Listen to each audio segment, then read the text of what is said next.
Hi hello everyone.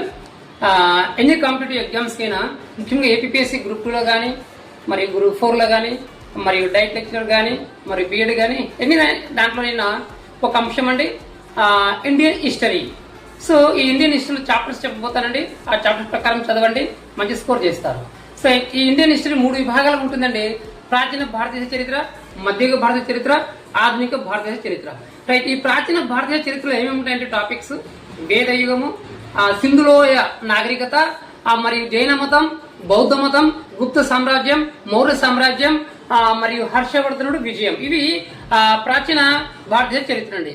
ఇక మధ్యయుగ భారతీయ చరిత్రలో ఏమేమి ఉంటాయంటే ఒకసారి చూస్తే రాష్ట్ర కూటములు, మౌర్యులు, మరియు ఢిల్లీ సుల్తానులు, మొఘల్ సుల్తానులు, శివాజీ, సూఫీ ఉద్యమం, భక్తి ఉద్యమాలు, మరియు యూరోపియన్ల ఆగమనం అండి. ఇవి